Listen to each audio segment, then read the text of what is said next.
వచ్చిన చదువుతామండి. తర్వాత 3వ ప్రభు ఇల్లు కట్టని ఎడల దాని కట్టువారి శ్రమ వ్యర్థమే.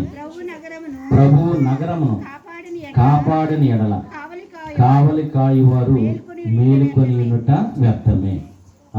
3వ వచనం వేకువనే నిద్రలేచి రేయి ప్రొద్దుపోయే వరకు మేలుకొని ఉండి కష్టపడి పనిచేసి పొట్టకూడు సంపాదించుకునట వ్యర్థము. ప్రభు తాను ప్రేమించు వారికి వారు నిద్రించుచున్నప్పుడును సంపదలను వసగును. దేవునికి స్తోత్రం. హల్లెలూయా. 3వ వచనం కూడా చదవండి. పుత్రులు ప్రభు ఇచ్చు వరము, తనయులు దేవుని యొక్క బహుమానము. దేవునికి స్తోత్రం. హల్లెలూయా. దేవునికి స్తోత్రం. హల్లెలూయా. మరి ఈ రోజున మరి ధనలక్ష్మి గారు చెప్పినటువంటి సాక్ష్యంలో మనం విన్నామండి. మార్టిన్ గారికి చక్కని భార్య శాలిని దేవుడు అనుగ్రహించారు. సంవత్సరం తిరిగి రాక మునిపే వారి యొక్క వివాహ జీవితము సంవత్సరము నిండక మునిపే దేవుడు వారికి మరలా చక్కని కుమార్తెను అనుగ్రహించారు. దేవుని స్తోత్రం. మరి బిడ్డలు దేవుడిచ్చినటువంటి బహుమానం అండి. బిడ్డలు దేవుడిచ్చినటువంటి బహుమానం. ఎందుకంటే ఆడబిడ్డలైనా మగబిడ్డలైనా దేవుడిచ్చినటువంటి బహుమానం. ఆడబిడ్డలు అని చెప్పి మనము మరి ఇక బాధపడకుండా, మగబిడ్డలు అని చెప్పి మనం బాధపడకుండా, దేవుడు ఆడబిడ్డలని మగబిడ్డలని అందరిని కూడా దేవుడు అనుగ్రహిస్తూ ఉన్నారు. దేవునికి స్తోత్రం. ప్రభునందు ప్రియమైన సహోదరి సహోదరులారా, మరి కుమార్తె పుట్టడం అనేది చాలా అదృష్టం ఈ కుటుంబానికి. ఎందుకనంటే మార్టిను మగపిల్లడైతే ఆడబిడ్డలు లేరు ఈ కుటుంబానికి. ఆడపిల్లలు లేకపోయినప్పటికీ కూడా ధనలక్ష్మి గారికి చేదోడు వాదోడుగా ఉండడం కొరకు దేవుడు తన కుమారుని ద్వారా కుమార్తె ఇచ్చాడు. దేవుని స్తోత్రం. ఎందుకంటే రేపు పొద్దుట రాబోయే దినాల్లో ధనలక్ష్మి గారికి చేయి పట్టుకుని నడిపించాలంటే కుమార్తె కావాలి అంటే మనవడు తీసుకెళ్ళాడు, కానీ కుమార్తె తీసుకెళ్తుంది, మనవరాలు తీసుకెళ్తూ ఉంటుంది. మనవరాలు సహాయం చేయడం వరకు ముందే దేవుడు ఇచ్చేసాడు ఏమండి. తర్వాత అమ్మాయిని ఇస్తాడు దేవుడు. దేవుని స్తోత్రం. అబ్బాయిని ఇస్తాడు. కాబట్టి దేవుడు ఇచ్చినటువంటి ఈ యొక్క పుత్రిక ఏమండి, మరి లవణ గారు కూడా మా మహాలక్ష్మి వచ్చినప్పుడు మేము ప్రార్థన పెట్టించుకుంటాం అన్నాడు. దేవుని స్తోత్రం అండి. అమ్మాయి పుట్టిందని చెప్పి వారికి ఎంతో ఆనందం. ఎందుకంటే ఇంతవరకు ఆడపిల్లలు లేరు ఇంట్లో. అయితే దేవుడు వారికి చక్కని కుమార్తెనిచ్చారు. కుమార్తెనిచ్చినందుకు ఈ రోజున మనందరినీ కూడా పిలిచి దేవుని స్తుతిస్తూ దేవుని మహిమపరుస్తూ ఉన్నారు. దేవునికి స్తోత్రం. మరి దేవుడు తన బిడ్డ చూడండి, యెహోవా మరి ప్రభు ఇల్లు కట్టించిన ఎడల దాని కట్టువారి శ్రమ వ్యర్థమే. దేవుడు మార్టినని శాలిని ఒక ఇంటి వారిగా కట్టారు. ముందెత్తు వారి యొక్క అమ్మాయి, కంకిపాటి వారి యొక్క అబ్బాయికి ఒక ఇంటి వారిగా కట్టారు. దేవుని స్తోత్రం. అలా కట్టడమే కాకుండా దేవుడు తన బిడ్డలు నిద్రించుతున్నప్పటికీ, దేవుడు చేయకపోయినప్పటికీ దేవుడు వారికి సంపదలను ఇస్తూ ఉన్నాడు, మరి ఆశీర్వాదాలను ఇస్తూ ఉన్నాడు. దేవునికి స్తోత్రం. ఎందుకంటే గర్భఫలము యెహోవా ఇచ్చు బహుమానము. మన గర్భము పండాలి, మన కడుపు పండాలి, మన పొలము పండాలి, మన యొక్క భూమి పండాలి. మనకు పంట పండితేనే మనకి ఎంతో ఆనందం. పంట పండకపోతే మనకి ఆనందం కాదు పిల్లలు. మన గర్భఫలము పండకపోతే జనం ఏమనుకుంటారంటే రకరకాలైనటువంటి నిందలు వేస్తూ ఉంటారు. రాహేలు ఆ నిందలు భరించింది కొన్నాడు. కాబట్టి రిబకా తన యొక్క నిందలు భరించింది. ఈ విధంగా చూస్తూ ఉంటే అన్న చూసినప్పుడు ఆ నిందలు భరించి భరించి తట్టుకోలేక ఎంతో ఏడ్చింది. కానీ ప్రియమైన వాళ్ళరా, ఈ యొక్క మరి శాలినికి పెళ్ళైనటువంటి 3వ మాసం 4వ మాసంలోనే దేవుడు గర్భం తెరిచాడు. దేవుని స్తోత్రం. ఎటువంటి నింద లేకుండా, ఎటువంటి మాట కోట రాకుండా దేవుడు ఆమెను ఆశీర్వదించాడు. ఆమె అడుగు పెట్టడమే ఇంత వెలుగు కలిగింది. దేవుని స్తోత్రం. ఎప్పుడైనా దేవుని యొక్క ప్రార్థన స్తుతికోటం పెడతారేమని అనుకుంటే శాలిని రావటం వల్ల ఇక ప్రార్థన కోట పెట్టారు. దేవుని స్తోత్రం. అవునంటారు కదంటారా? అంటే మరి దేవుడు ఈ ఇంటికి ఒక వెలుగునిచ్చాడు. ఆ వెలుగు ఏమిటంటే అమ్మాయి పుట్టడమో, తర్వాత ఒక వెలుగు, తర్వాత మంచి కోడలు రావటమో ఒక వెలుగు. దేవుడు ఈ యొక్క కుటుంబానికి ఎంతో మేలు చేయాలని చెప్పి ధనలక్ష్మి గారికి, అలాగే మరి లవణ్ గారికి అండదండగా ఉండటం కొరకు మరి వారికి దేవుడు చక్కని కుమార్తెను అనుగ్రహించారు. మరి కుమార్తెల గురించి మనం బైబిల్ గ్రంథంలో చూసినప్పుడు మరి పరిశుద్ధ గ్రంథంలో చూడండి, నిర్గమకాండము 2వ అధ్యాయం అండి. నిర్గమకాండము 2వ అధ్యాయంలో 16 వచనం చదువుతాను. నిర్గమకాండము 2వ అధ్యాయము. మిద్యాను దేశపు యాజకునికి 7 కుమార్తెలు కలరు. వారు అంతలోని నీళ్లు తోడుకొనుటకు వచ్చిరి. తమ తండ్రి మందలను నీళ్లు పెట్టుటకై తొట్లు నింపుతూ ఉన్నారు. దేవునికి స్తోత్రం. మిద్యాను దేశంలో ఉన్నటువంటి యాజకునికి ఎంతమంది కుమారులంట? 7 కుమార్తెలు. ఒకరు కాదు, ఇద్దరు కాదు, 7 కుమార్తెలు పెట్టారు. అంటే దేవుడు వారికి సంతానం ఇచ్చాడు, 7 సంతానం ఇచ్చారు. ఆ కుమార్తెలందరూ కూడా పని పాట లేకుండా గాలిగా తిరిగేవాడు కాదు. తండ్రి మందలను మేపుకుంటూ చక్కగా తండ్రికి అండదండగా ఉండి తండ్రి యొక్క పనికి, తండ్రి యొక్క మరి కష్టార్జితానికి సహాయపడుతూ, అంటే తండ్రికి సహాయపడే కుమార్తెలు వీళ్ళు 7 కూడా. మందలను మేపుకుంటూ, బావులో నీళ్లు తోడి, తొట్టెలు నింపుతూ, ఆ యొక్క గొర్రెల మందలకి నీళ్లు దాహం తీరుస్తూ, చక్కగా మేపుతూ సాయంకాలానికి ఇంటికి తోలుకొని వెళ్తున్నారు. ఇలాగ కష్టపడుతూ తండ్రికి సహాయపడుతున్నటువంటి బిడ్డలు ఈ 7 కుమార్తెలు కూడా. దేవుని స్తోత్రం.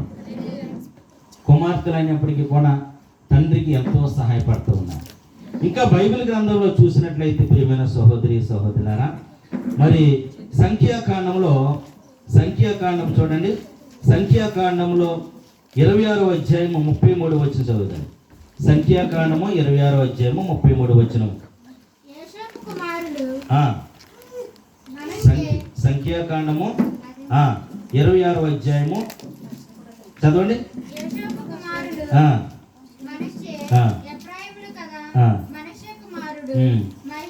మహీరు, అతని కుమారుడు గిలాదు, అతని నుండి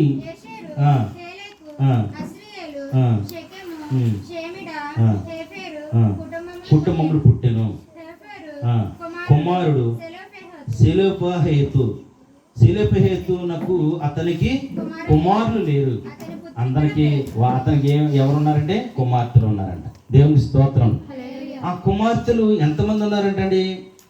అతని పుత్రి గల పేర్లు మోహలో, నోవా, హోగ్లా, మిల్కా, తిర్సా. అంటే వీరందరూ కూడా ఎంతమంది? 5 కుమార్తెలు ఉన్నారు. దేవుని స్తోత్రం. చూడండి, ఇక 5 కుమార్తెలు కూడా తండ్రికి విధేయత కలిగి ఎంతో చక్కగా అండదండగా ఉండి వారు జీవిస్తూ ఉన్నారు. కాబట్టి అందుకని దేవుడు ఈ యొక్క 5 పేర్లు కూడా పరిశుద్ధ గ్రంథంలో రాయించి ఉంచాడు. దేవుని స్తోత్రం. ఇంకా పరిశుద్ధ గ్రంథంలో చూసినప్పుడు, న్యాయాధిపతుల గ్రంథంలో చూసినప్పుడు, న్యాయాధిపతుల గ్రంథము 11వ అధ్యాయం చదువుతాను. న్యాయాధిపతుల గ్రంథము 11వ అధ్యాయము 34 వచనం చదువుతాను. 11వ అధ్యాయము 34 వచనం. అమ్మా, మిస్కా నగరములో గృహము నుండి సితార గానముతో నాట్యమాడుచు తన కూతురు ఎదురు వచ్చెను. ఆమె అతనికి ఏకైక పుత్రిక తప్ప అతనికి కొడుకులు కుమార్తెలు లేరు. దేవునికి స్తోత్రం. యోప్తాకి ఒకే ఒక కుమార్తె ఉందంట. యోప్తాకి ఎంతమంది కుమార్తెలు? ఒకే ఒక కుమార్తె ఉంది. ఆ కుమార్తె కూడా ఎలాంటిదనంటే తండ్రి యొక్క ఆశలన్నీ నెరవేరుస్తూ ఉంది. ఏం చేస్తూ ఉంది ఆమె? తండ్రి యొక్క ఆశలన్నీ కూడా నెరవేరుస్తూ ఉంది. ఎందుకంటే ఈమె తండ్రి మాటకు విధేయత కలిగి ఉన్నది. యోప్తా కుమార్తె ఒక్కతే. ఈ యొక్క యోప్తా కుమార్తె తండ్రి మాటకు విధేయత కలిగి తండ్రి ఆశలను నెరవేరుస్తూ ఉన్నది. ప్రియమైన వాళ్ళ, ఇలా బైబిల్ గ్రంథంలో మనం చూస్తూ ఉన్నప్పుడు మరి ఇంకా దానియేలు గ్రంథంలో 13వ అధ్యాయంలో చూసినప్పుడు, దానియేలు గ్రంథము 13వ అధ్యాయం చూడండి, 2వ వచనం 3వ వచనం చదవండి అమ్మా. 2వ వచనం 3వ వచనం. హిల్కీయా కుమార్తె అయిన వివాహమాడెను. ఆమె మిగుల అందగత్తె, దైవభక్తి గలది. చూడండి, సుసన్న అనే ఒక కుమార్తె ఉందంట. ఆమె చాలా అందమైనటువంటి కుమార్తె. ఆమె ఎలాంటిదంటండి? దైవభక్తి గలది. ఆమె తల్లిదండ్రులు ఎలాంటి వాళ్ళు? భక్తిపరులు కనుక ఆమె తమ కుమార్తెకు మోషే ధర్మశాస్త్ర నియమములను ప్రకారము జీవింపవలనని నేర్పించిరి. దేవునికి స్తోత్రం. చూడండి ప్రియమైన వాళ్ళారా, ఇక్కడ సుసన్న అనే పేరుని మనం వింటున్నాం. ఎవరన్నా పేరు? సుసన్న. సుసన్న చాలా అందమైనటువంటి కుమార్తె. ఆమె ఒక దైవ భక్తురాలు. ఆమె దైవ భక్తురాలు అయినప్పటికీ కూడా తల్లిదండ్రులు ఎలాంటి వారంటే దైవ భక్తిపరులు. అంటే భక్తిపరులు కనుక ఆ బిడ్డకి ఏమి నేర్పిస్తూ ఉన్నారంటే మోషే ధర్మశాస్త్ర నియమములను నేర్పిస్తూ ఉన్నారు. దైవ శాస్త్రంలో ఉన్నటువంటి, ధర్మశాస్త్రంలో రాయబడినటువంటి దైవాజ్ఞలను పాటించాలని ఆ కుమార్తెకు నేర్పిస్తూ ఉన్నారు పిల్లలు. దేవునికి స్తోత్రం. మరి ఇంకా వాక్యంలో చూసినప్పుడు, మరి ఇంకా పరిశుద్ధ గ్రంథంలో లోకాసు వార్త 1వ అధ్యాయంలో చూసినప్పుడు 5వ వచనం చదవండి. లోకాసు వార్త 1వ అధ్యాయము 5వ వచనం. యోదయ దేశపు రాజు హేరోదు కాలమున అబియా వర్ణములో చెందిన జకర్యాను యాజకుడు ఒకడుండెను. అతని భార్య అహరోను వంశీయులలో ఒకతే ఎలిజబెత్తమ్మ. దేవునికి స్తోత్రం. చూడండి, ఇక్కడ ఎలిజబెత్తమ్మ గారు కూడా చూడండి అహరోను వంశంలో పుట్టినటువంటి కుమార్తె. ప్రియుల, అహరోను వంశంలో ఒకే ఒక కుమార్తె పుట్టింది. చూడండి, జకర్యా అను యాజకునికి భార్యగా అహరోను వంశీయులలో ఒకతేగా మరి అబియా కుటుంబంలో మరి పుట్టినటువంటి కుమార్తె ఎలిజబెత్తమ్మ గారు. దేవునికి స్తోత్రం. ఆమె ఎలాంటిదని అంటే చూడండి, ఎలిజబెత్తమ్మ గారు వారిద్దరు కూడా చూడండి 6వ వచనంలో దేవుని దృష్టిలో నీతిమంతులై ఆయన ఆజ్ఞలకు నియమములకు బద్దులై ఉన్నటువంటి కుటుంబము ఎలిజబెత్తమ్మ గారి యొక్క కుటుంబము. దేవునికి స్తోత్రం.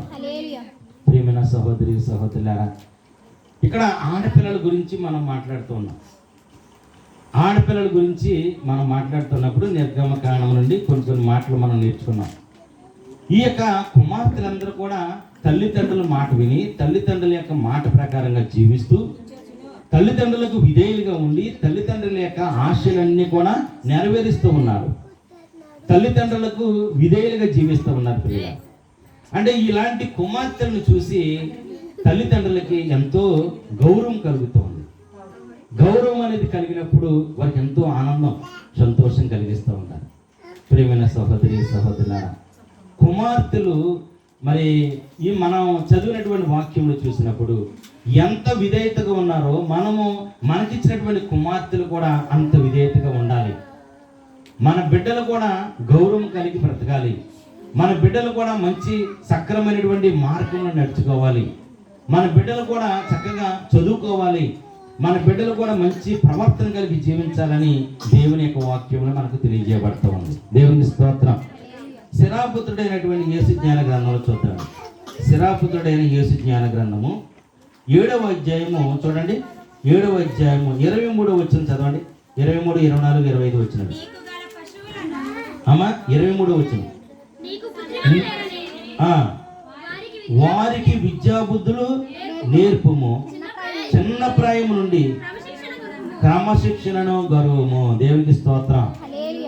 చూడండి, ఇక్కడ మీకు బిడ్డలు ఉన్నట్లయితే, మీకు సంతానం కలిగినట్లయితే వారికి ఏం నేర్పించాలంటే విద్యాబుద్ధులు నేర్పించాలంట.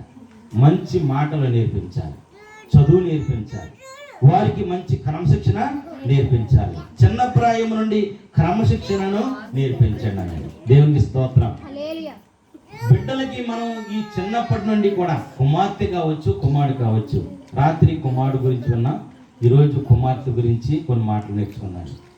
కుమార్తెలు అయినప్పటికీ కూడా మనము ఆ బిడ్డలకి ఏం నేర్పించాలంటే చదువు నేర్పించాలి, విద్యాబుద్ధులు నేర్పించాలి, వారికి మంచి అలవాట్లు నేర్పించాలి, క్రమశిక్షణ నేర్పించాలి ప్రియుల. అలా నేర్పించినప్పుడు బిడ్డలు మంచి ప్రయోజకులు అవుతూ ఉంటారు, మంచి ఉన్నతమైనటువంటి జీవితాన్ని జీవిస్తూ ఉంటారు ప్రియుల. మన పశ్చిమ గోదావరి జిల్లా మరి కలెక్టర్ గారు ఆడామి చేస్తూ ఉందని చెప్పి మనం విన్నాం. ఒక కుమార్తె చూడండి ఎంత చదువుకుందో, ఎంత చక్కగా నేర్చుకుందో.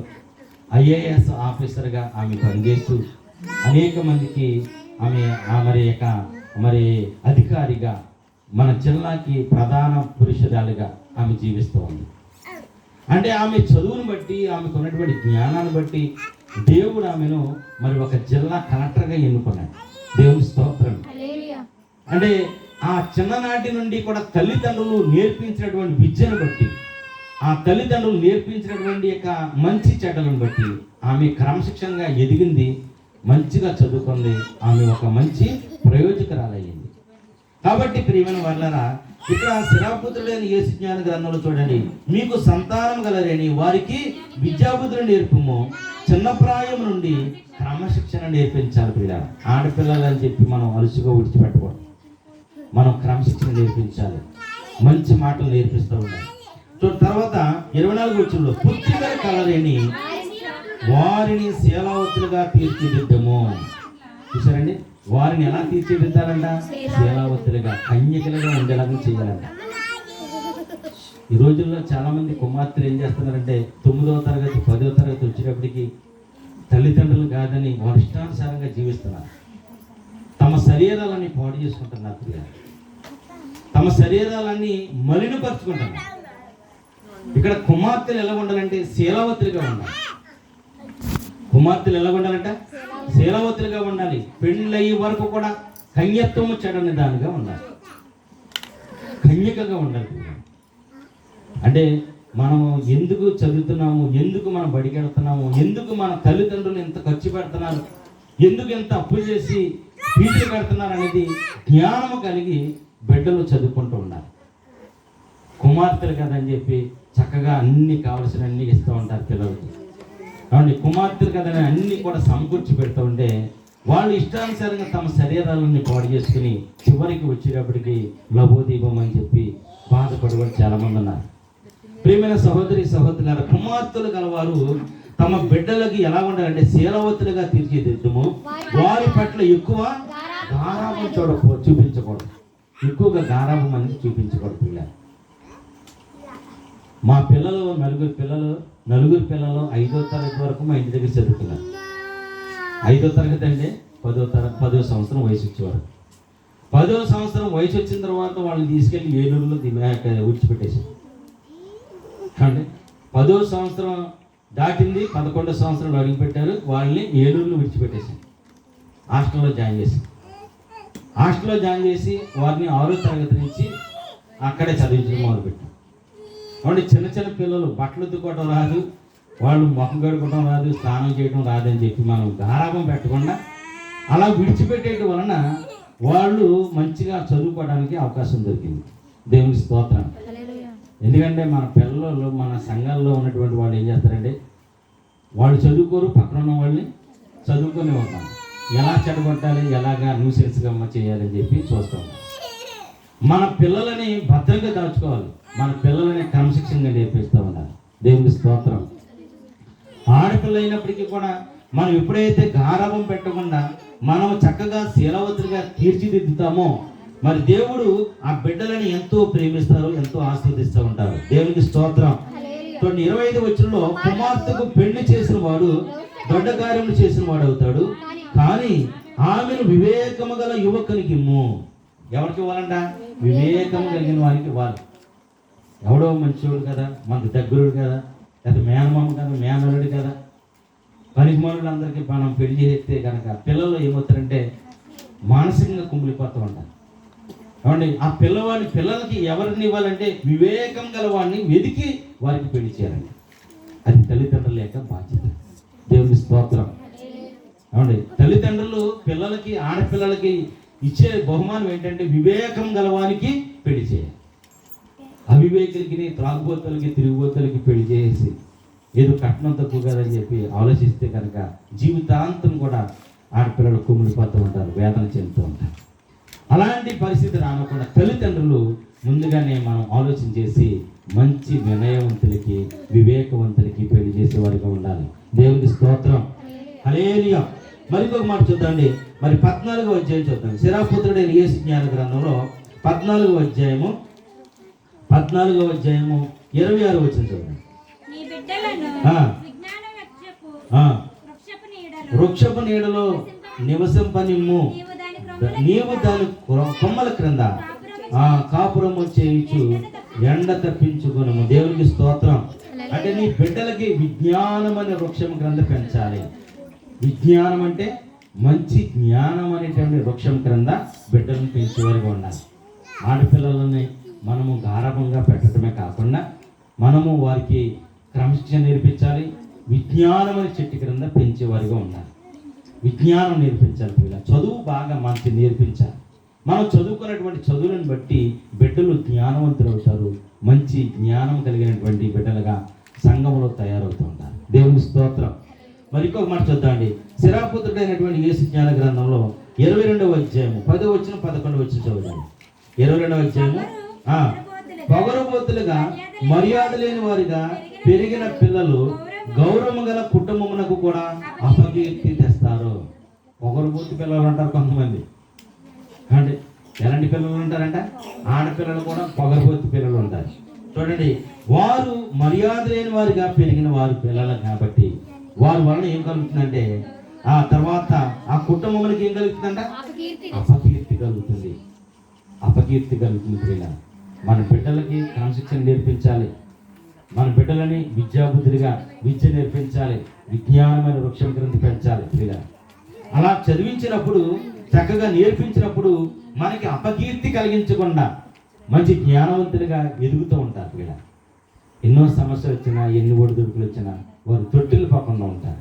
కాబట్టి పొగరుబోతు పిల్లలు, మర్యాద లేని వారి పిల్లలుగా మనం పెంచడం కాదు, మన పిల్లలకి క్రమశిక్షణ నేర్పించాలి. ఎవరినైనా కొంచెం కోపడితే కనుక ఆ పిల్లలను మనం గద్దించి అమ్మ వాళ్ళు మాట్లాడకూడదని చెప్పి మనం బుద్ధి చెప్పేవారుగా ఉన్నారు. దేవుని స్తోత్రం. కొంతమంది అంటారు మా పిల్లకి కోపం కూరై నువ్వు వాళ్ళు మాట్లాడకండి, ఇక అక్కడి నుంచి రెచ్చిపోతుంది అండి. మనము ఒకరి మీద ఒకరికి అపకీర్తి తెచ్చేవారిగా ఉండకూడదు. మనం గౌరవం కలిగి మన బిడ్డలకి నేర్పించాలి. సమాధానంగా మాట్లాడేవారుగా అంటే గౌరవంగా మాట్లాడేవారుగా ఉండాలి. దేవుని స్తోత్రం. చూడండి తర్వాత వాక్యంలో మరి 11వ వచనం చూడండి. దేవునికి స్తోత్రం. చూడండి ప్రియమైన సహోదరి సహోదరులారా, మరి 9వ వచనం కూడా చదవండి. వినయ విధేయతలతో పెరిగినటువంటి పిల్లలు చూసినప్పుడు వారి తల్లిదండ్రులు తక్కువ స్థాయికి చెందిన వారు కానీ వారు కారని గ్రహిస్తున్నాము. అంటే మనము వినయ విధేయతలతో పెరుగుతున్నటువంటి పిల్లలను చూసి తల్లిదండ్రులు ఏం చేస్తారంటే తక్కువ స్థాయి వారు అయినా సరే, కాబట్టి ఎంత పేదరికంలో ఉన్నా సరే వారికి ఏం కలుగుతుందంటే గౌరవం కలుగుతుంది, మర్యాద కలుగుతుంది. ఫలానా బిడ్డలు ఫలానా వారి కుమార్తెలని ఎంతో చక్కగా గౌరవం పెంచుతారు. కాబట్టి ప్రియమైన వాళ్ళరా, మన బిడ్డలకి క్రమశిక్షణ నేర్పించండి. ఆడపిల్లలకి క్రమశిక్షణ అనేది చాలా ప్రాముఖ్యమైనది. వారికి చదువు నేర్పించడం అనేది చాలా మంచిది. ఆ యొక్క చదువు పట్ల వారు ఆసక్తి కలిగి మంచిగా చదువుకోవడానికి మనం ఒక మంచి కాలేజీ లేదా మంచి స్కూల్లో జాయిన్ చేయాలి.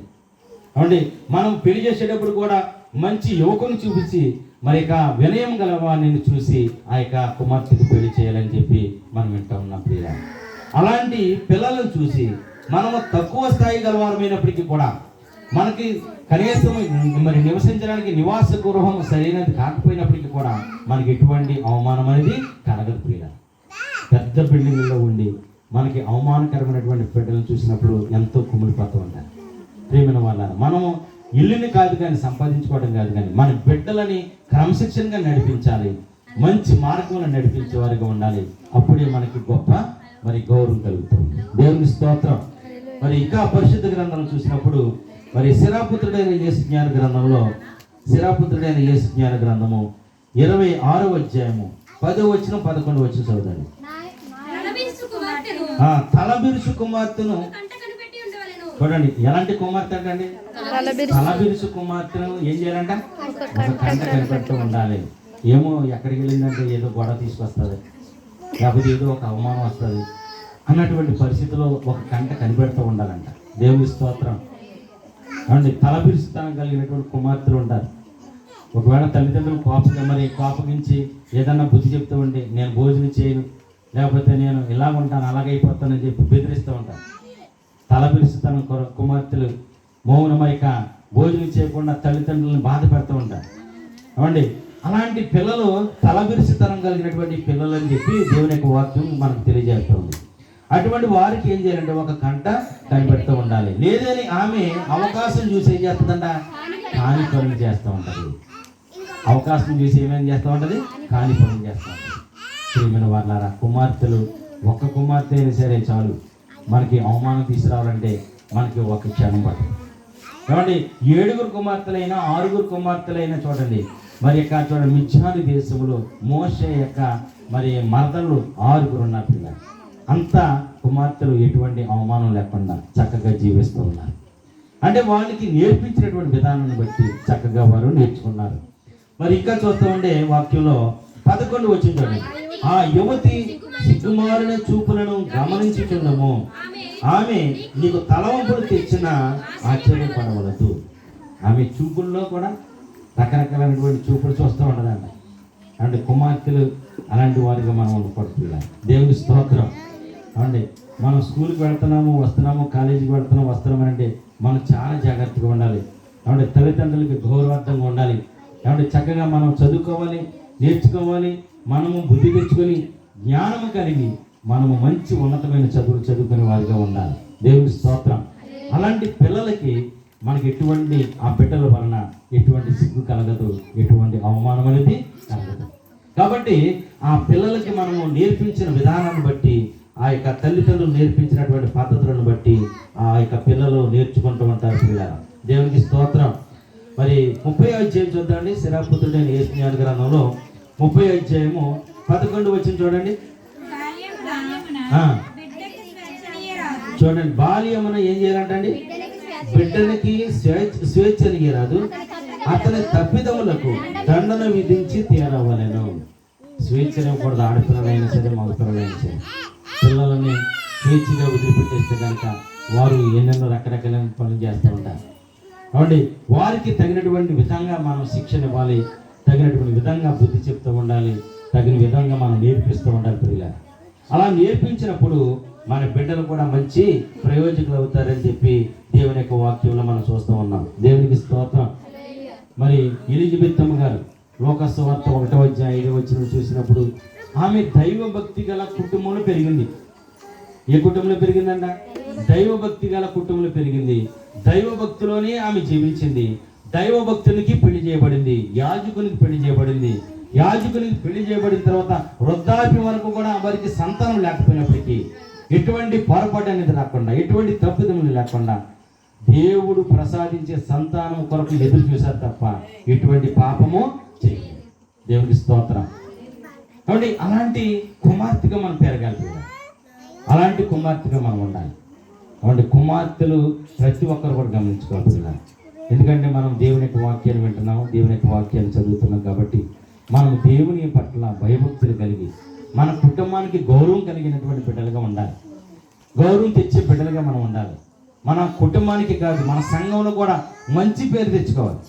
అలాంటి పేరు తెచ్చుకున్నటువంటి బిడ్డలను చూసి ఆనందిస్తూ ఉంటారు. దేవుని స్తోత్రం. మరి ఇంకా వాక్యంలో చూస్తూ ఉంటే చూడండి, మరి సుసన్న ఎంతో అందమైనటువంటి స్త్రీ అండి. ఆమె చాలా మిగిలిన అందగత్తె అని చెప్పి రాయబడింది. దానియేలు గ్రంథం 13వ అధ్యాయంలో 3వ వచనంలో.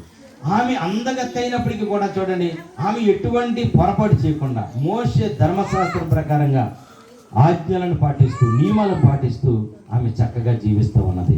దేవుని స్తోత్రం. మరి మన బిడ్డలకి కూడా అలా నేర్పించండి.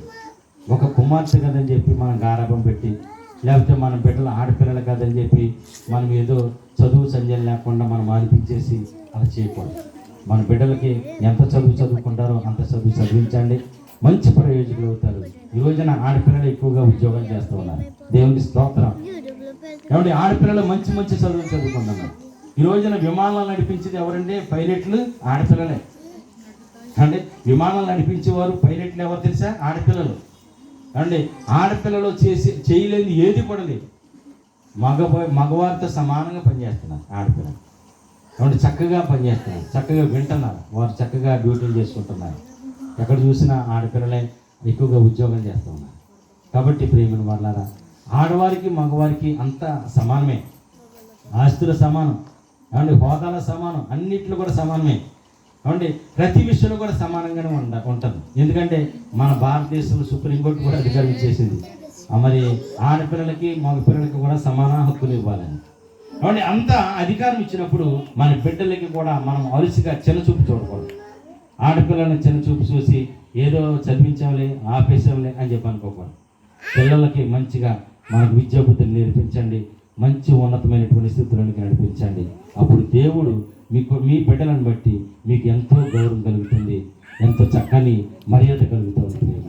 దేవునికి స్తోత్రం. అపోస్తల కార్యములు చూడండి. అపోస్తల కార్యములు 21వ అధ్యాయం చూడండి. అపోస్తల కార్యములు 21వ అధ్యాయంలో 8వ వచనం 9వ వచనం చూడండి. వీడుకొని కైసరియా చేరుకొని ఫిలిప్పు ఇంట ఉంటిమి. యెరూషలేములో 7గురులో అతడు ఒకడు. అతనికి అవివాహితులకు కుమార్తెలు ఎంతమంది ఉన్నారటండి? 4 కుమార్తెలు ఉన్నారట. ఎవరికి ఉన్నారు? ఫిలిప్పుకు 4 కుమార్తెలు ఉన్నారు. 4 కుమార్తెలు కూడా ఎలాంటి వారంటే చూడండి, వారు దేవుని యొక్క వాక్యమును ప్రవచించుచుండేది. దేవుని యొక్క వాక్యం ఏం చేస్తూ ఉన్నారు? ప్రవచిస్తూ ఉన్నారు, పాటలు పాడుతూ ఉన్నారు, ప్రార్థన చేస్తూ ఉన్నారు, వాక్యం చెప్తూ ఉన్నారు. తండ్రి ఎంత దైవ సేవకుడిగా ఉన్నాడో అలాగే కుమార్తెలు 4 కూడా ప్రవచించే వ్యక్తులుగా ఉన్నారు, ప్రార్థన చేసే వ్యక్తులుగా ఉన్నారు, పాటలు పాడే వ్యక్తులుగా ఉన్నారు, ఏమండి వాక్యం బోధించే వ్యక్తులుగా ఉన్నారు. అలాంటి వ్యక్తులను చూసి అక్కడ వచ్చినటువంటి దైవజనులందరూ కూడా ఆశ్చర్యపోతూ ఉన్నారు. దేవునికి స్తోత్రం. 4 కుమార్తెలు కూడా అలాగ ఉండాలి. ఏమండి ప్రియమైన వాళ్ళ మన బిడ్డలు కూడా చక్కగా దేవుని సన్నిధిలో పాటలు పాడుతూ ఉండాలి, ప్రార్థన చేసేవారిగా ఉండాలి. అంటే యవ్వన కాలంలో చక్కగా వాక్యం చదివేవారిగా ఉండాలి, దేవునికి ఎంతో సహకారిగా ఉండాలి, సేవకులకి మనం సహకారం అందిస్తూ ఉండాలి. అలా ఉన్నప్పుడు దేవుడు మరి ఎంతో ఆస్వాదిస్తూ ఉంటారు. దేవుని స్తోత్రం. మరి మరియమ్మ గారి గురించి ఒక మాట చెప్తాను. యేసు ప్రభు యొక్క తల్లి మరియమ్మ గారు జోకీము అన్నమ్మ గారికి పుట్టినటువంటి కుమార్తె, ఏకైక కుమార్తె. జోకీము అన్నమ్మ గారికి పుట్టినటువంటి కుమార్తె మరియమ్మ. ఈ మరియమ్మ గారు చూడండి, ఆమె పుట్టినప్పటి నుండి కూడా ఆ రోజుల్లో మరి ఆ యొక్క ప్రాంతంలో ఎడారి ప్రాంతము, మరి స్కూల్స్ దూరంగా ఉండటం వలన లేకపోతే వారికి ఉన్నటువంటి పరిస్థితులను బట్టి ఆ బిడ్డని ఆ యొక్క చదువులతో మరి అంత ఎక్కువగా చదివించకపోయినప్పటికీ కూడా దైవ భక్తులు నడిపించారు. వారు దైవభక్తిగా ఉన్నారు. జోకీము అన్నమ్మ గారు కూడా మంచి ప్రార్థన పరులు. వారు ప్రార్థన చేస్తూ దేవుని యందు భయభక్తులు కలిగినటువంటి కుటుంబం. ఆ కుటుంబంలో దేవుడు వారికి లేక పుట్టిన మరి కలిగించాడు ఒక కుమార్తెని. ఆ కుమార్తెకు మరియా అని పేరు పెట్టుకున్నారు. దేవుని స్తోత్రం. ఏమంటే మరియమ్మ గారు అని పేరు పెట్టుకున్నారు. ఈ యొక్క మరియమ్మ గారు దైవభక్తిలో జీవిస్తూ దేవుని యొక్క సన్నిధిలోనే సేవకురాలుగా దేవుని యొక్క సన్నిధిలోనే జీవిస్తూ ఉన్నారు ఎక్కువగా. అయితే ఒక రోజున దేవుడు ఆమెను పిలుచుకున్నాడు. పిల్లలు లోకసువార్త 1వ అధ్యాయము 28వ వచనం చూడండి. మరి ఆమెను దేవుడు పిలుచుకున్నాడు. అంటే ఆమె యొక్క దైవభక్తిని బట్టి, ఆమె యొక్క వినయము విధేయతలను బట్టి దేవుడు ఆమెను పిలుచుకొని దేవుడు ఆమెను మరి ఎన్నిక చేసుకున్నారు. వచ్చి ఆమెతో అనుగ్రహ పరిపూర్ణురాలా నీకు శుభము. చూడండి, ఏలిన వారు నీతో ఉన్నారని చెప్తాను. ఎంత గొప్ప సంగతి చూడండి. ఆమె లేక పుట్టినటువంటి కుమార్తె మరియమ్మ గారు. ఆమె ఎంత భక్తిగా ఉన్నారంటే వినయము కలిగి విధేయత కలిగి ఎంతో మరి దేవునికి మరి ఇష్టమైనటువంటి కుమార్తెగా జీవించారు. కాబట్టి దేవుడు ఆమెను ఎన్నుకున్నాడు. దేవదూత వచ్చి ఆమెతో అంటుంది, అనుగ్రహ పరిపూర్ణురాలా నీకు శుభము, అనుగ్రహ పరిపూర్ణురాలా నీకు శుభము, దేవవర ప్రసాదం చేత నిండిన మరియమ్మ గారా నీకు వందనం అని చెప్పి ఆ యొక్క దేవదూత మరియమ్మ గారితో మాట్లాడుతూ ఉన్నది. దేవుని స్తోత్రం. ప్రియమైన వాళ్ళ యవ్వన ప్రాయంలో చూడండి ఎంత చక్కగా ఆ మరియమ్మ గారు దేవుని యొక్క మాటకు విధేయత కలిగి ఉన్నారు. చూడండి ఆమె ఎంత చక్కగా జీవించిందో అలాగే మన బిడ్డలు కూడా చక్కగా జీవించాలి. పిల్లల వినయం కలిగి విధేయత కలిగి జీవించాలి. యవ్వన కుమార్తెలు చక్కగా పరిచర్య చేయడానికి సహకరించాలి. యవ్వన కుమార్తెలు చక్కగా దేవుని సన్నిధిలో పాటలు పాడడానికి ముందుకు రావాలి. యవ్వన కుమార్తెలు వాక్యం చదవడానికి ముందుకు రావాలి. యవ్వన కుమార్తెలు అందరూ కూడా మరి పరిచర్యలో సహకారం అందించాలి. పిల్లలు సంఘంలో మంచి వినయం కలిగి విధేయత కలిగి ఒక యూత్గా మరి సహకారం అందించేవారుగా ఉన్నారు. అలాంటి బిడ్డలని దేవుడు ఒక ఉన్నతమైన స్థితిలోనికి నడిపిస్తూ ఉంటారు. దేవునికి స్తోత్రం. ఒక ఉన్నతమైనటువంటి జీవితంలో దేవుడు ఆశీర్వదిస్తారు పిల్లలు. మరి మరియమ్మ గారు మరి దేవుని యొక్క ఆశీర్వాదం పొందుకున్నప్పుడు చూడండి, ఆమె గురించి మరి పలికినటువంటి మాట ఏమిటంటే, 1వ అధ్యాయంలో 42 వచ్చిన చూడండి. 42 వచ్చిన పిమ్మట ఎలిజబెత్ ఇట్లను, స్త్రీలందరిలో నీవు, ఎంతో మంది స్త్రీలు ఉన్నారు కానీ మరి ఈ యొక్క మరియమ్మ గారిని చూసి ఎలిజబెత్ గారు అంటారు, స్త్రీలందరిలో నీవు ఆశ్రయింపబడిన దానవు. స్త్రీలందరిలో ఆశ్రయింపబడినటువంటి కుమార్తెగా ఉండాలి మన బిడ్డలు. అంటే బిడ్డల యొక్క తల్లిదండ్రులు మంచి మరి క్రమశిక్షణగా నేర్పించాలి. ప్రియుల ఒక ఆడబిడ్డ కదని చెప్పి మనం ఏదో మరి ఆ యొక్క అలసిగా ఉండటం కాదు, ఏదో కట్నం ఇచ్చాము పెళ్లి చేసేసినది కాదు. మన బిడ్డలకి క్రమశిక్షణ నేర్పించాలి, మంచి మర్యాద నేర్పించాలి. వారు మంచి ప్రయోజకులుగా ఉండాలంటే దైవభక్తిగా ఉండాలి. ప్రియుల తల్లిదండ్రులు దైవభక్తి గల వారే ఉండాలి. తల్లిదండ్రులు ఎప్పుడు కూడా ప్రార్థన చేసేవారిగా ఉండాలి. ఆడపిల్లల గురించి ఎక్కువగా ప్రార్థన చేయాలి. తల్లిదండ్రులు ఎక్కడ ప్రార్థన చేస్తారో అక్కడ బిడ్డలు కూడా మంచి ప్రయోజకులు, ప్రార్థన పరులు అవుతారు. ప్రార్థన చేస్తూ ఉండాలండి. మన బిడ్డల కొరకు ప్రార్థన చేయాలి, మన కుటుంబం కొరకు ప్రార్థన చేయాలి. పిల్లలు అలాంటి కుటుంబమును దేవుడు ఒక ఉన్నతమైన జీవితంలోనికి నడిపిస్తారు. దేవుని స్తోత్రం. మరి మరియమ్మ గారు ఆమె దైవభక్తిగా ఉండటమే కాకుండా దేవునికి సహకారిగా దేవుని సన్నిధిలో ఎంతో సేవ చేస్తూ యాజకులకి సహాయపడుతూ, యాజకులు వచ్చిన మరి పూజలు సమర్పించడానికి ముందుగానే ఆమె వచ్చి అన్ని కూడా సిద్ధపరచుకొని చక్కగా మోకాళ్ళ మీద ప్రార్థన చేస్తూ ఉంటే దేవదూత వచ్చి అంటుంది, అనుగ్రహ పరిపూర్ణురాలా నీకు శుభం అని చెప్పి ఆమెతో మాట్లాడుతూ ఉంటే ఆమె గజగజ వణికిపోతూ ఉంటుంది. ఆమెకు ఉన్నటువంటి యొక్క దైవభక్తి, విశ్వాసము, నమ్మకము, ప్రార్థన జీవితము ఎంతో గొప్పది ప్రియులారా. అలాంటి జీవితంలో మన బిడ్డలను పెంచాలి, ప్రార్థన విధానంలో నడిపించాలండి, క్రమశిక్షణ నేర్పించాలి, ప్రార్థనలో బలపరచాలండి. పిల్లలు మన బిడ్డలు ప్రార్థన పరులుగా ఉండాలంటే తల్లిదండ్రులు ప్రార్థన పరులుగా ఉండాలి. దేవుని స్తోత్రం. తల్లిదండ్రులు ప్రార్థన చేసేవారిగా ఉండాలి, దైవభక్తి గల వారిగా ఉండాలి. దైవభక్తి కలిగినటువంటి పిల్లలు కూడా దైవభక్తులు అవుతారు. ప్రార్థన పరుల యొక్క బిడ్డలు కూడా ప్రార్థన పరులు అవుతారు.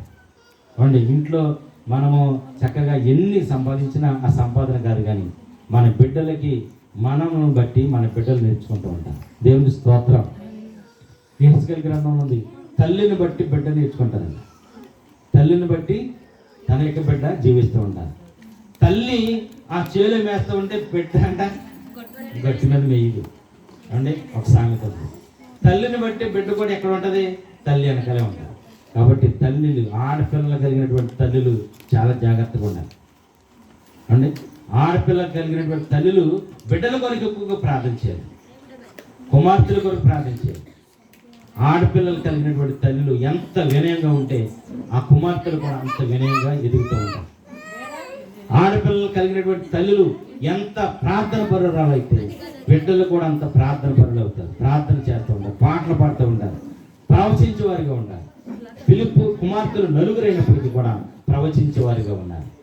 అవండి మన బిడ్డలు కూడా ప్రవచించే వారిగా ఉండాలి. వారి ప్రవర్తన సక్రమంగా ఉండాలంటే తల్లిదండ్రులు ముఖ్యంగా ప్రార్థన చేస్తూ ఉండాలి. అంటే దైవభక్తి కలిగినటువంటి కుటుంబంగా ఉండాలి. అంటే వారు వినయము విధేయత కలిగి జీవించే వారిగా ఉండాలి. దేవుని స్తోత్రం. మరి అలాంటి బిడ్డలని దేవుడు ఆశీర్వదిస్తారు. ఎలిజబెత్ గారు చూడండి, ఎలిజబెత్ గారు వృద్ధాప్య వరకు బిడ్డలు లేకపోయినా కూడా, సంతానం లేకపోయినా, గొడ్రాలుగా ఉన్నప్పటికీ కూడా భర్తకి ఎటువంటి అవమానం కలిగించకుండా భర్తని గౌరవించింది, భర్తను ప్రేమించింది, భర్తకి మంచి వినయము విధేయత కలిగి జీవించింది. కాబట్టి దేవుడు ఆమె ద్వారా ఒక కుమారుని ఇచ్చాడు. బాప్తిస్మ యోహాను పుట్టాడు. ఆ బాప్తిస్మ యోహాను దేవుని యొక్క సువార్తను ప్రకటిస్తూ ఆఖరి ప్రవక్తగా, యేసు ప్రభువులకు ముందు ప్రవక్తగా దేవుడు మరి ఆమెని ఆయతని ఆస్వాదించాడు. ప్రియమైన వాళ్ళారా, మనము దైవభక్తిగా ఉన్నట్లయితే మన బిడ్డలు దైవభక్తి బదులవుతారు అండి మనము సినిమాలు శిఖరాలతో జీవిస్తూ ఉండే మన బిడ్డలు కూడా సినిమాలు శిఖరాలకి అలవాటు పడిపోతారు. మన బిడ్డలు మనల్ని బట్టి నేర్చుకుంటారండి, మనల్ని బట్టి నేర్చుకుంటారు. మనము నేర్పించాలండి. బైబిల్ గ్రంథం ఏం చెప్తుందంటే మీరు నేర్పించండి అండి, మీరు నేర్పించాలి. పిల్లలు తల్లిదండ్రులుగా మనం నేర్పించాలి. ఆ నేర్పించే విధానం బట్టి ఆ బిడ్డలు నేర్చుకుంటారు. ప్రార్థన పరులుగా మనం నేర్పించాలి అండ్ దైవభక్తి గల వారిగా నేర్పించాలి. మనం చూసి ఆ బిడ్డలు అలవాటు చేసుకునే వారిగా మనమందరం కూడా మంచి మర్యాద కలిగి జీవించే వారిగా ఉండాలి. దేవుని స్తోత్రం. అవునండి, ఆడపిల్లలు మరి అని చెప్పి మనము అలసిగా మనం చూసి వారిని మనము కించపరచకుండా ఆ బిడ్డలని మంచి మార్గంలో నడిపించడానికి దేవాతి దేవుడు కృప చూపించాలని మనం అందరూ కూడా ప్రార్థించేద్దాం. దేవుడు మార్టిను శాలిని మరి ఆస్వాదించి వారికి ఇచ్చినటువంటి కుమార్తె మరి ఇంకా మరి పేరైతే ఆ యొక్క నామకరణం చేయలేదు, కానీ తర్వాత ఎప్పుడో పేరు పెట్టుకుంటారు. మరి వారు ఆ యొక్క చక్కని కుమార్తెను చూసి ఆనందించడానికి దేవుడు వారికి అనుగ్రహించారు. ఆ దేవుడు ప్రసాదించినటువంటి బిడ్డని మనమందరం కూడా దీవించి ఆశీర్వదించేద్దాం. మరి దేవుని సన్నిధిలో మరి ఆమె కొరకు ప్రార్థన చేద్దామండి. ఎందుకంటే మరి ఆ బిడ్డ దినదినము ఎదిగి పెద్దదై దేవుని యొక్క మార్గంలో దైవ మరి యొక్క సన్నిధిలో ఎదిగి ఫలించడానికి దేవాతి దేవుడు కృప చూపించాలని మనమందరం కూడా ప్రార్థన చేద్దామండి. ముఖ్యంగా మరి శాలిని అలాగే మార్టిన్ వారి ఇరువురు కూడా బిడ్డని మంచి క్రమశిక్షణగా నడిపించాలి. మరి దేవుడు ఇచ్చినటువంటి బాధ్యత. తర్వాత దైవభక్తులుగా ఉండాలి. మరి దేవుని సన్నిధిలో వారు ఎల్లప్పుడూ కూడా మంచి విశ్వాసులుగా ఉండాలి. అలాంటి విశ్వాసం కలిగినటువంటి కుటుంబంగా ఉన్నప్పుడే తన యొక్క బిడ్డలు కూడా మంచి విశ్వాసులుగాను దైవభక్తి పరులుగా మరి జీవించడానికి దేవుడు ఎన్నుకుంటాడు. దేవుడు తన యొక్క పరిశుద్ధ వాక్యంను దీవించి ఆస్వాదించను గాక. మనమందరం కూడా తల వంచి ప్రార్థన చేద్దామండి.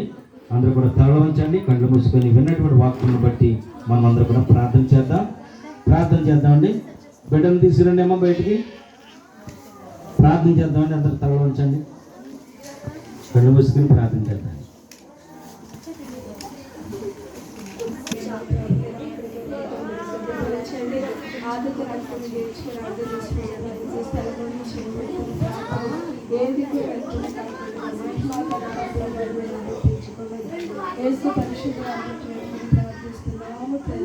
ఆమేన్.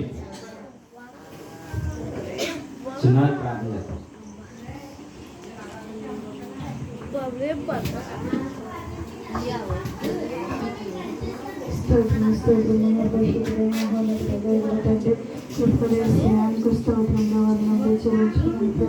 చిన్న మందులకు ప్రభావాన్ని స్థుతించుకోవడానికి మాకు ఇచ్చిన కృపను బట్టి మీకు లెక్కలేని స్తోత్రంలో వందనంలో చెల్లించుకున్న రాజ్యం నేను ప్రభా ఈ కుటుంబాన్ని బట్టి నీకు స్తోత్రంలో వందనంలో ప్రభా నేను చిన్న కుటుంబాన్ని ఎంతగానో ఆశీర్వదించావు తండ్రి. నీకు స్తోత్రంలో వందనం ప్రభా. బాబుగారిని బట్టి నీకు స్తోత్రములు తండ్రి. నేను ప్రభా అతను దీవించండి, ఆశీర్వదించండి. అతను చేసిన పనంతటిలోని నీకు అభివృద్ధి దయచేయండి ప్రభా. నేను నిత్యము స్థుతించుకుని నీ సన్నిధానంలో గడపడానికి సహాయం దయచేయండి తండ్రి. నేను నీకు స్తోత్రములు వందనములు నాయన. అతని బట్టి నీకు స్తోత్రములు నాయన. ఎస్ఐ తన ఆలోచనలన్నీ సహాయం చేయమని అడుగుచున్నంత నీకు స్తోత్రములు నాయన. అలాగే నేను ప్రభా మాటని జ్ఞాపకం చేసుకోండి ప్రభా. నేను ప్రభా ఎవరి కాలంలో బిడ్డను ఆశీర్వదించి నేను ప్రభా ఆ బిడ్డను నేను వేసే ప్రభా జతపరిచి శాలిని ప్రభా నేను వేసే వారందరినీ నేను దీవించి ఆశీర్వదించి ఇచ్చిన బిడ్డని జ్ఞాపకం చేసుకోండి తండ్రి. నేను ప్రభా ఎంతో సంతోషంతో ప్రభా నేను పుట్టినల్లి వదులుకునే తండ్రి ఇస్తే తన నన్ను అత్తవారింటికి వచ్చింది ప్రభా. నేను వేసే బిడ్డని నేను ఏ రీతిగా తెచ్చుకోవాలప్పటికీ జ్ఞానం దయచేయండి తండ్రి. నేను ప్రభా నేను వేసే నేను బిడిచిన ఆహారంలోని పాలలోని ప్రభా నీ మధురమైన మాటలతో నేను ప్రభా బిడ్డను తెలిసేటట్టు కృప చూపించండి ప్రభా. నేను వేసేయా నేను ప్రభా నేను నీ సేవకుల ద్వారా నేను కొత్త మాట్లాడిన మాటలు బట్టే నేను నీకు స్తోత్రంలో వందనాలు. అటు రీతిగా నేను వేసేయ మా బిడ్డలు మేము పెంచుకోవడానికి మాకు సహాయం దయచేయని అడుగుతున్నాను తల్లి. నేను ప్రభా నేను వేసేయ నేను ప్రభా నేను ఇచ్చిన వాక్యాల్లో ప్రభా అనేక మంది స్త్రీలు నేను ఇలా బ్రతికారు అని నేను ఏసయ్య మేము కూడా అలా బ్రతకడానికి మాకు కృప చూపించమని అడుగుతున్నాను తండ్రి. నీకు స్తోత్రములు ప్రభా. నేను ఈ కుటుంబం పట్ల మాతో మాట్లాడినందుకు నీకు స్తోత్రములు వందనములు. ఆయన అటు రీతిగా బ్రతకడానికి మాకు సహాయం దయచేయమని అడుగుతున్నాను తండ్రి. నాయన ప్రభా ఈ కుటుంబాన్ని మీరు దీవించండి, ఆశీర్వదించండి ప్రభా. నాయన వేసే కుటుంబంలో ఉన్న లోటుపాట్లు మీరు తీర్చండి ప్రభా. కుటుంబంలో కావలసిన ప్రతి సహాయం నువ్వు అనుగ్రహించమని అడుగుతున్నాను తండ్రి. నీకు స్తోత్రములు వందనములు చెల్లించుకున్నాను ప్రభా. నేను ఎక్కడున్న వారందరినీ దీవించండి, ఆశీర్వదించండి ప్రభా. నేను ప్రతి ఒక్కొక్క బిడ్డని నేను నీ కృపలో మమ్మల్ని భద్రపరచుకోమని నేను ప్రభా. మరి నేను నీ రాకడ పర్యంతం వరకు మమ్మల్ని నీ కోపలతో ఉంచమని ఈ చిన్ని ప్రార్థన నీ బంగారు పాదాలకు చేర్చుకోమని నా ప్రార్థన ఆలకించమని నా ప్రభువుని యేసుక్రీస్తు నామమున ప్రార్థించి అడిగి పెట్టుకుంటున్నా పరమ తండ్రి. మా ప్రభు అయిన యేసుక్రీస్తు వారి పరిశుద్ధమైన నామములో ప్రార్థించి వేడుకొనుచున్నాము పరమ తండ్రి. ఆమేన్.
ప్రార్థన చేద్దాం.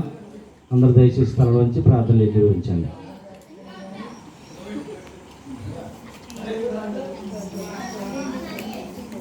నా తల్లి ప్రభు ఏర్పరిచిన కూడికి పెట్టిన తల్లి ప్రభు మీ సమస్తలను ఎరిగిన దేవుడి ప్రభు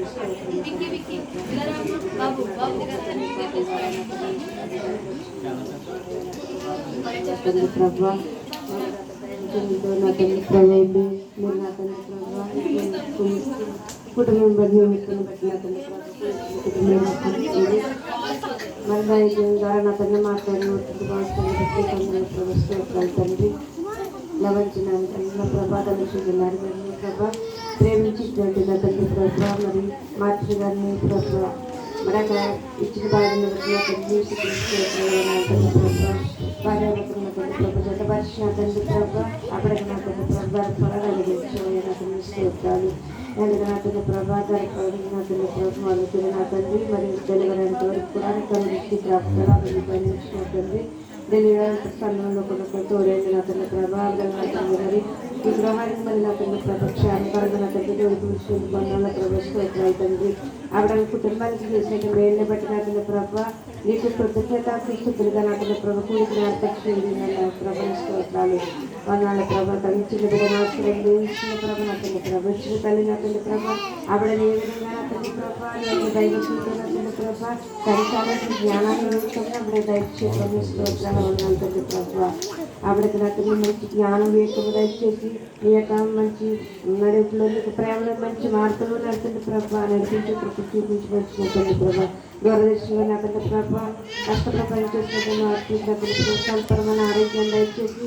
ఆశీర్వదించి దీవించి మడిగించిన ప్రభుత్వం వందనాలు తండ్రి ప్రభావ ఈ యొక్క సమయంలో పెద్ద ప్రభుత్వం ప్రార్థించడానికి ప్రతి సమయం బట్టి అవకాశం బట్టి నీకు వేలాది స్తోత్రాలు వందనాలు తండ్రి ప్రభావ కూడి వచ్చిన బిడ్డలందరినీ కూడా ఆశీర్వదించి దీవించిన ప్రభు నా తండ్రి స్తోత్రాలు కూడి వచ్చిన బిడ్డలందరూ కూడా నా తండ్రి ప్రభుత్వం కరికల ప్రభావ నేను ప్రార్థించి స్థితి కనపరిచి నేను వచ్చే ప్రభు దయచే మనిషి నా ప్రభు స్తోత్రాలు తండ్రి ప్రభావ దయచేసిన దీవించిన ప్రభు వచ్చే ప్రాణాయం అంతకంటే తోడైనా రైతండి ప్రభా ఈ కొడుకు ముగించుకుని అతండి ప్రభా వెళ్ళే ప్రయాణం అంతటా కూడా మీరు తోడైతే ఆస్కరిని దీవించమని ఇచ్చినాను ప్రభా తండ్రి ప్రభా వీటికి మంచి జ్ఞానం వేయకుండా ఇచ్చి మంచి ఆరోగ్యం దయచి ఆస్వాదించబడుతున్నారు చిన్న ప్రార్థన నాలుగు ప్రార్థన నీ పాదశలు చేసిన ప్రార్థన పట్టుకున్న ప్రార్థన తెలుసుకొని ప్రభల రక్షకులను తీసుకుంటారు అమృత నా పరమ తండ్రి తండ్రి అయిన దేవుని యొక్క ప్రేమ కుమారుడైన యేసుక్రీస్తు వారి యొక్క కృప పరిశుద్ధాత్మ దేవుని యొక్క అన్యోన్య సమాధానములు కూడి వచ్చిన మనందరి పైన ఈ కూటమి ఏర్పాటు చేసిన వారి యొక్క బిడ్డలు మార్టిను శాలిని వారి కుమార్తె పైనను సదాకాలము తోడుగా ఉండి క్షేమముగా కాచి కాపాడును గాక. అందరికీ వందనాలు.